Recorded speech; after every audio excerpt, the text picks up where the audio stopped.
Poly hero ആടാ മക്കളെ, hero. ഞാൻ പറയുന്നതല്ല, എറണാകുളം അങ്കമാലി ഭാഗത്തുള്ള മഞ്ഞപ്രസയിലുള്ള ചില ആൾക്കാർ പറയുന്നത്. സ്വന്തം അപ്പനെ കൊന്ന അല്ലെങ്കിൽ കൊന്നു എന്ന് പറയുന്ന ആളെ ഡബിൾ ബാരൽ ഗണ്ണ് വെച്ച് വെടിവെച്ച് കൊന്ന ആളാണ് ഈ പോളി. കേരളത്തിൽ ഈയിടെ ഒരു കുറേ ഇൻട്രസ്റ്റിംഗ് ആയിട്ടുള്ള കൊലപാതകങ്ങൾ നടക്കുന്നുണ്ട് കേട്ടോ.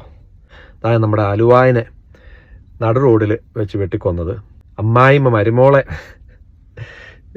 കാപ്പിയോ ചായയുടെ പേര് വെട്ടിക്കൊന്നത്, പിന്നെ ഇപ്പോഴത്തെ അപ്പനെ കൊന്നെന്ന് പറയുന്ന ആളെ വെടിവെച്ച് കൊല്ലുന്നത്. 2018 ഈ മരിച്ച ജോസും ഈ കൊന്ന പോളിയും പോളിയുടെ ഫാദറൊക്കെ നെയ്ബേഴ്സായിരുന്നു. അവിടെ എന്തോ അതിർത്തി പ്രശ്നം കാരണമാണ് അന്ന് പോളിയുടെ ഫാദർ കൊല്ലപ്പെട്ടെന്ന് പറയുന്നു. ആ കൊല്ലപ്പെടാനുള്ള കാരണം അല്ലെങ്കിൽ കൊല ചെയ്ത ആൾ ഈ മരിച്ച ജോസാണെന്നാണ് അന്ന് അക്യൂസ് ചെയ്തതും കോടതി കേസ് പോയത്. പക്ഷെ കോടതി തെളിയിക്കാൻ പറ്റിയില്ല. ജോസ് പുറത്തു വന്നു. മേൽക്കോടതി പോയിട്ടും കാര്യമൊന്നും ഉണ്ടായില്ല.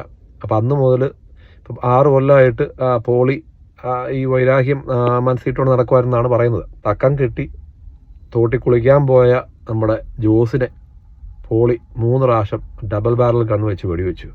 ഒന്ന് വെടിവെച്ചിട്ട് തോട്ടിക്കൂടെ ഓടി രക്ഷപ്പെടാൻ ശ്രമിച്ചപ്പോൾ അപ്പുറത്ത് പോയി വെടിവെച്ചെന്നാണ് ഈ മരിച്ച ജോസിൻ്റെ സഹോദരൻ പറയുന്നത്. പക്ഷേ ഇതിൻ്റെ ഒരു സങ്കടകരമായ കാര്യം എന്ന് പറഞ്ഞാൽ ഈ മരിച്ച ജോസിൻ്റെ മകൻ 11 വയസ്സുള്ള മകനും കൂടെ ഉണ്ടായിരുന്നു. അപ്പൻ വെടികൊള്ളുന്നത് നേരിട്ട് മകൻ കണ്ടു. അതൊരു ഇച്ചിരി ഒരു കഷ്ടമുള്ള കാര്യമാണ്.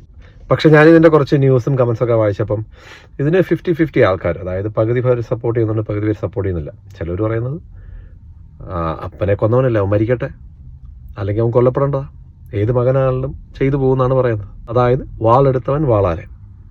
ജോസ് പോളിയുടെ അപ്പനെ കൊന്നുകൊണ്ട് അവനെ ഇവൻ കൊന്നു. ചിലവർ ഇതിനെതിരാ. ചിലവർ പറയുന്നത് നിയമം കയ്യിലെടുക്കാൻ പാടില്ല, നിയമം വെറുതെ വിട്ടൊരാളാണ്, അയാളെ എന്തിനാണ് പോളി കൊന്നതെന്നാണ് ചോദിക്കുന്നത്.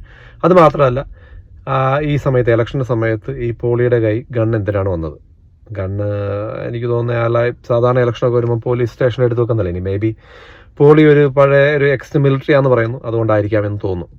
എനിവേ, അപ്പനെ കൊന്ന അല്ലെങ്കിൽ അപ്പനെ കൊന്നു എന്ന് പറയുന്ന ഈ ജോസിനെ ഡബിൾ ബാരൽ ഗണ്ണ് വെച്ച് മകനായ പോളി കൊന്നത് അത് ഒരു മകൻ്റെ കടമ ചെയ്തതായിട്ട് തോന്നുന്നുണ്ടോ, അതോ പോളി നിയമം കയ്യിലെടുത്തായിട്ട് തോന്നുന്നുണ്ടോ?